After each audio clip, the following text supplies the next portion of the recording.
Mustang is a special podcast production of Boise State Public Radio and the Mountain West News Bureau. Support for this series comes from Barbarian Brewing, who believes all it takes is a few untamed minds, a little elbow grease, and a few pints of beer to make true innovation happen.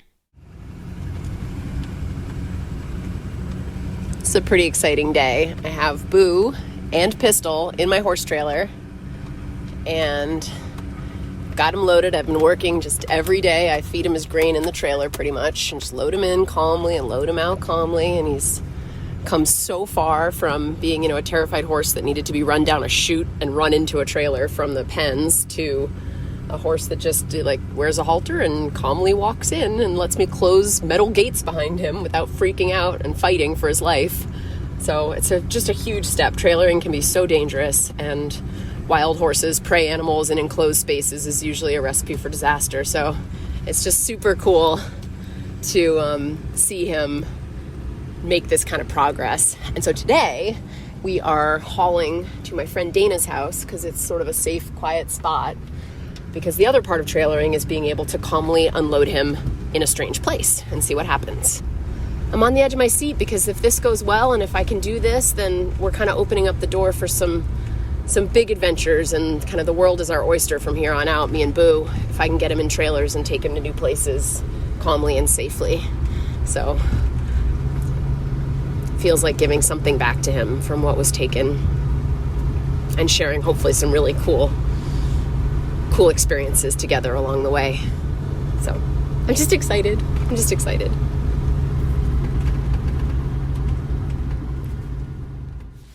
Hi, Notebook.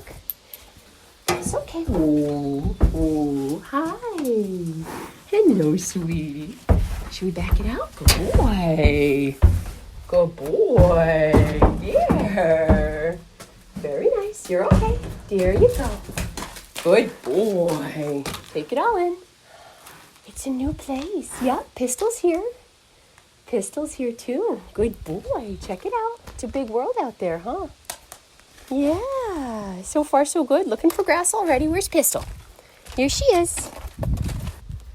It's a big world, baby horse. Yeah. Good. That's a good boy. What do you think about all this? You're fine with me. Yep, you're fine with me.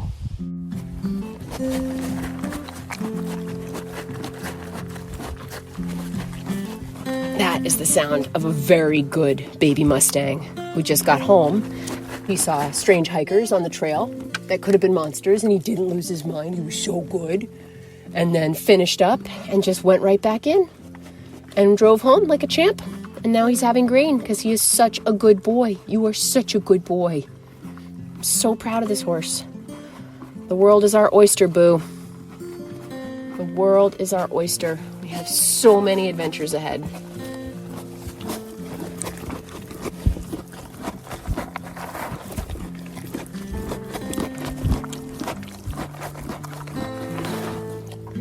First food.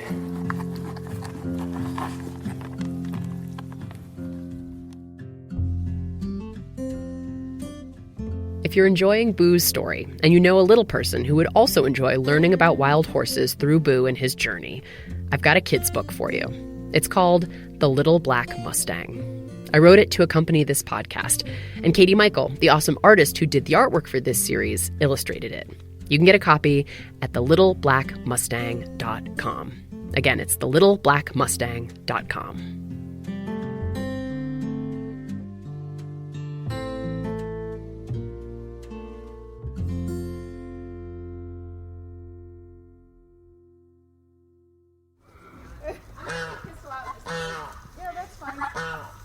There are 2 geese, 22 chickens, 2 dogs, 5 guinea hens, and 2 peacocks at Allison Burke's place on the Spokane Indian Reservation in northeastern Washington. There's a lot happening out here. I am here to meet her Mustangs. A gray-blue colored horse stands next to Allison, watching us closely. That's Blue. He is very flighty. He's got a very, very low fear threshold. So he doesn't really always let me touch him. It's got to be his idea. Allison has 4 Mustangs on her property. All of them are from Native American reservations. She introduces me to Jack next. He's a white horse with brown spots all over him, what's called an Appaloosa. Yeah, and when he got here, he was very, very fearful of people. Lots of trauma at the hands of humans. And with the horse's flight or fight instinct and the abuse that he's had, he doesn't fight. He's a fighter. I have scars on me from him biting and just me being in too close of proximity. Allison's been working with Jack for about a year now. And now he's to the point where he'll do whatever. And he loves attention, he loves hugs and scratches, and he's really come a long way. But it took a while to get there and to build that trust. And he's a nice little horse. Allison has been drawn to horses for her whole life. I kind of see all the animals as family, and especially the horse. For whatever reason, ever since I was a little girl, I've just always seen the horse as my friend, my relative, and not as a thing that's here for my use and my enjoyment. But we're friends, family, and partners, and we work together.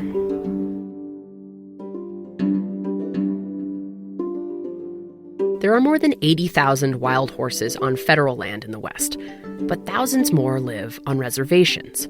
Many tribes keep and manage herds on their lands, including the Spokane tribe, as they have for generations. Yeah, so our ancestors bred horses for stamina, speed, as well as the ability to be able to carry a mother and their child. So they bred the war horses and then kind of the babysitter horses. And today, many tribes face the same overpopulation issues that the Bureau of Land Management faces with wild horses on public lands in the U.S. As sovereign nations, though, tribes are free to decide how many horses they want on their lands and how to hit that target. That's what drew me to Allison and the Spokane Reservation. I wanted to learn about how things are done here. Allison is starting a nonprofit called Spokane Equines in Transition. She wants to help reservation horses that are rounded up either find homes or train them for use in programs to connect kids here with their cultural history. Our intention is to prevent any horse leaving this reservation going to slaughter. We would prefer to see them placed in homes. How do horses end up at slaughter from the res? They're rounded up, and the ones that are desired are kept, and the ones that aren't are put on a trailer and shipped off. Tribal members are allowed to round up horses and either keep them or sell them if they want to, and that could be to slaughter. Allison told me that over the years, many reservation horses have ended up getting shipped across the border to Canada, where it's still legal to slaughter horses. How does that make you... Those are tribal members that are doing that, right? Yeah. How does that make you feel? Angry. Very angry. Because without the horse, we wouldn't have a tribe. So what are you doing to our horses? Allison sees this as a broken relationship and a disrespect to the hundreds of years of shared history between her people and their horses. She's not opposed to keeping the wild horse population on her reservation in check, but she feels responsible for the horses that are rounded up. And that belief has its roots in the creation story of many of the indigenous peoples of this region. Let me back up to the beginning, and then you just start cutting and whatever, tell me to move on or whatever else. Warren Saylor is a historian and elder of the Spokane. He works for the Tribal Department of Natural Resources, and I met with him while I was visiting Allison on the reservation. He shared the creation story that was passed down to him from his grandmother, who was a member of the nearby Coeur d'Alene tribe. Was that when Creator put everything here, the plants and the animals, well, as he reached down from Mother Earth and fashioned all of those things, the plants and the animals, the four-legged, the winged ones, those with fins, those that crawl, those that slither, and the two-legged, and placed us upon the land. Well, when he did that in that fashion from Mother Earth, that made us brothers and sisters. And that is the part many people, and including tribes, we kind of forget why we call animals of the earth our brothers and sisters. But that is why. Creator brought us forth all together from the same mother. Creator gave all beings laws to live by, and eventually, Warren says, the two-legged man rose above the other creatures. At that period of time, he then gave us a special mind and a special heart. A special mind to be able to think ahead and prepare for 7 generations ahead. But also a special mind to always remember those that came before us and all that they told us. And within the two-legged, then he placed a special heart. And within that special heart, it was to always care for your brothers and sisters. Not just those in your lodge, but your brothers and sisters in the forest and on the mountains and in the waters and in the skies. Warren told me that horses first came to this part of the world in the early 1700s. They arrived with French trappers and explorers, and via trade with other tribes to the south who originally got them from the Spanish conquistadors several hundred years earlier. Horses helped the Spokane and other nations cover more ground for trade. They used them to hunt and forage in the mountains. They would ride them into the rivers and catch fish from their backs. And that partnership of knowing that's your brother. You're there to help it, and it's there to help you. White people didn't see it like that. White people saw that that's a burden-bearing animal, not my brother. And so their connection didn't come as quickly or as deeply. And that connection ultimately helped indigenous nations in this region fight back against the colonizers that began arriving in waves in the mid-1800s. Warriors would swing their bodies mid-gallop to one side of their horses' shoulders to avoid bayonets and bullets in battle. They were a secret weapon, and a beloved, loyal one at that. The U.S. cavalry knew the horse was the key to the survival of many of the tribes in the West. In 1858, after a string of bloody battles around what is now the city of Spokane, where thousands of Native Americans were killed, Colonel George Wright had his men slaughter close to 1,000 Spokane horses. And those bones bleached until about 1920s, when the freeway was starting to go through. What he didn't understand is how many other horses were already here, and just there was still quite a few in this area. And then, a little bit later, when in 1881 we were forced to the reservation, the horse herds were here, and we actually keep those limited, but we always allow some to remain, because that's just part of our culture that they're supposed to be there. And humans are meant to care for them, as they're meant to care for all creatures, whether they're two-legged, swimming, flying, slithering, or galloping on 4 legs, Warren said. That belief informs how this nation and others manage their horse herds today. Because they do manage the numbers of horses on the Spokane Reservation. They're not left to just breed out of control or out of balance with the ecosystem. Tribal members come together and set the target number for how many horses should be on this reservation. And they don't always agree. But it's that discussion that, it's not my way or the highway. It's let's talk about this. Yeah, they're hard conversations, but let's talk about it. Horses are just one part of the connected web of animals and plants that live on the 150,000 acres of the Spokane Reservation. Too many horses could outcompete the deer and elk that tribal members hunt, or the plants and medicines they harvest from their lands. So if you have a 10,000 wild horses and they're overrunning your root fields, your bitterroot, your white camas, your brown camas, your medicines, that's one part of your culture versus another. And those are tough questions to answer. The Spokane have chosen to keep their herd size to between 200 and 250 horses. When that number bumps up to 400 or so, tribal members are encouraged to do roundups, usually on horseback, to bring the numbers back down. Is the tribe okay with some of those horses going to slaughter? I don't think the tribe, that's not the tribe's decision to be made. That's the individuals. Once they're rounded up. Once that is then theirs. Yeah, so that the tribe doesn't play a role in that decision.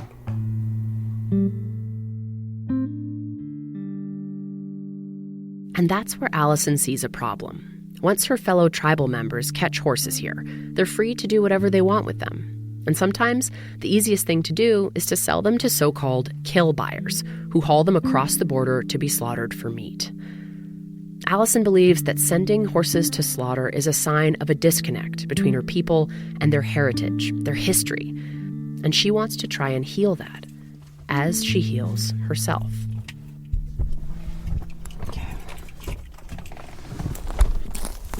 Allison often sees wild horses on the shores of Lake Roosevelt, not far from her house on the reservation.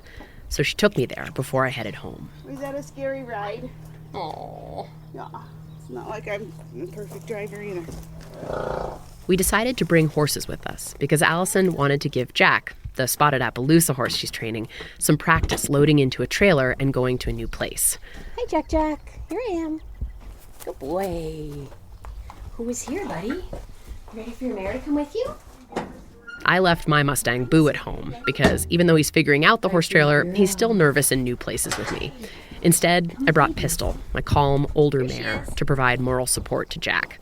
There she is, Jack Jack. It's okay. We got a friend. I'm not alone. He says okay. Yeah. I do want to get my treat bucket. Okay. The beach is off limits to non-tribal members, but I'm allowed to be there as long as I'm with Allison. So the four of us went for a walk along the sandy lake shore. Jack Jack, it's okay. We'll follow the mare. You can go. The mare. And the water is really low, so there is a possibility of finding artifact. If we do, we have to turn it over and protect the site. Jack's antsy, so I think we should get walking. Okay, sounds good. Good girl. Good girl. How's he feeling energy-wise or anxiety-wise? He's nervous, but curious. Yeah. Good girl. Good girl. Snorty McSnort? What's that? There you go, Jack. Good job, buddy. Good job. It was a hot, sunny day, so we walked for a bit and then looked for some shade under nearby trees. So why don't I take Pistol up there and just tie her right where she can eat a little bit of grass, and then we could sit on this log right here. It's kind of perfect for two people to sit in the shade, and then you could just hold him with us. Yep, I'm gonna tie her right here so we can see her. Allison held Jack's lead rope and he settled down to graze next to us. She told me she's actually never been to this spot on the reservation before. In fact, she wasn't raised on the reservation. She grew up in the city of Spokane, not far from here as the crow flies, but culturally, it was another world.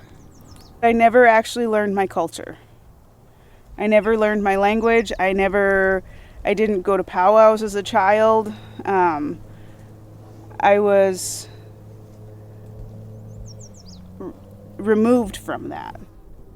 Her grandparents had been sent to boarding schools when they were young, or residential schools is another name for them. Basically, it was part of the U.S. government's strategy to eradicate Native culture by removing children from their communities, forcing them to cut their hair, speak English, and learn white customs. And that schism, that separation, was passed down to her mother's generation. Allison's father is white, and Allison went to public school with mostly white students in Spokane. She learned how to ride in the English style, wearing breeches and a helmet. But in the summer, she'd come stay with her grandparents on the reservation. And she's grateful for that time, running around with her cousins and being around her grandpa's horses. I have always wanted to move out here, and without a place to live, it's just not been possible until I was able to move into my grandma's house. Housing on the reservation is very limited. After her grandmother passed away, Allison's mother asked her if she wanted to move into the house. Allison was living in Seattle at the time, working for a hospital doing clinical work and blood draws. She got a job at the health clinic on the reservation and now works full-time helping people here, while she tries to build her nonprofit to help the horses, too. So being out here now, trying to reconnect and in some ways trying to decolonize a little bit. And one of those ways for me is living here. Thank you, Jack. Are you part of that? Yeah. Let's get Jack off of the microphone. Can you back up, buddy? Can you back up the hill? Good boy. Yeah, good boy, Jackie. Good job. Good boy. That was hard. That was very hard. Okay, go over there. Jack thinks this interview needs to be more about him. Yeah, clearly. You're a hero, though, buddy. Well, I mean, perfect segue. How have horses like Jack helped you with reacclimating here, decolonizing? Right, so I, thanks to Jack, I have learned a lot more about my ancestors and the way that they used the horse and how they valued the horse. I did not know previous to moving home and starting this project that our ancestors would ride the horses into the water and fish from horseback. And I mean, that takes one heck of a solid horse to go stand in the water and have a big giant fish reeled up onto their back. Because, you know, they're alive and wiggly when they're yanked out of the water. Yeah. It's a relationship. It's a partnership. It is definitely a partnership, and that is one of the hard things that's going to be really hard about this program is when I have worked with a horse, especially one like Jack, who has a lot of trauma from the hands of humans, and to have him come in and be so afraid. But obviously with him right in our laps right now, he's no longer fearful of people. But I have also bonded with him. Yeah. And it is going to be very, very hard because more and more, the more time I spend with him, the more we work together, the more I see him not just as a horse, but as my friend, as my relative, and as my brother. And I'm going to start crying. But I know that if he stays here, that's one less horse I can help, right? Because he's taking up that space.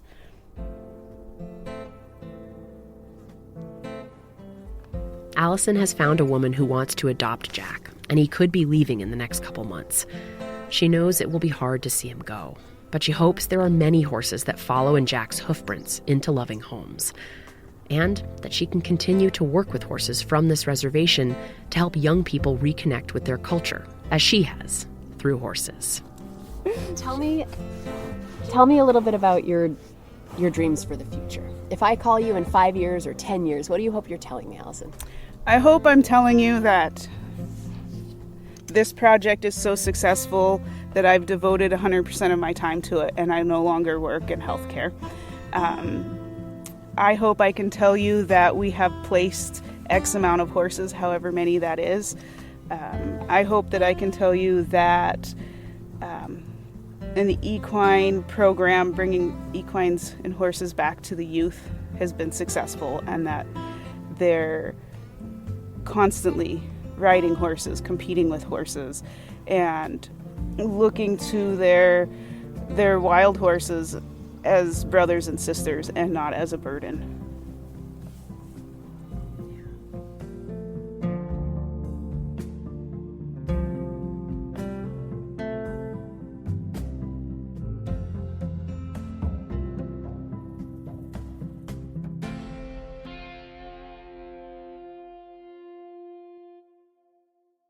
Next episode, we're heading to Nevada ranching country. Ranchers aren't always the first folks to step up to the microphone when a journalist rolls into town. Well, you want to sit on my tailgate? Yeah. I'm like, it only took me a couple beers to talk to you, but it's fine. But once you get them going about the wild horse issue, it's game on. I'm like, I'll tell anybody, like, these horses, there's too many. It's months and months of work and money trying to fix everything that these mismanaged animals are destroying because everybody's like, oh, you know, they're pretty.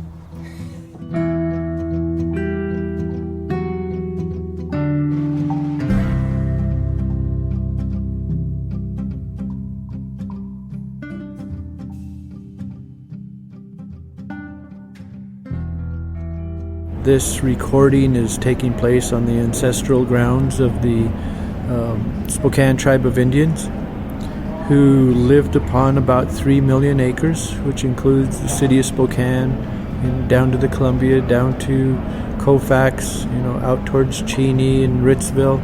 That was our ancestral lands that we lived on for thousands of years.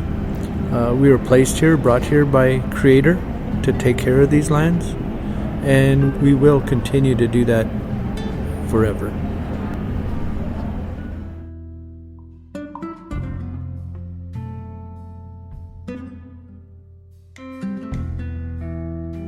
Mustang is edited and sound designed by Liza Yeager. Art for the series is by Katie Michael. Did you know you are physically adapting to all your swiping, scrolling, and tapping? We're changing our bodies and what they're able to do through our habits. NPR's Body Electric, a special interactive series investigating how to fix the relationship between our tech and our health. Listen in the TED Radio Hour feed wherever you get your podcasts.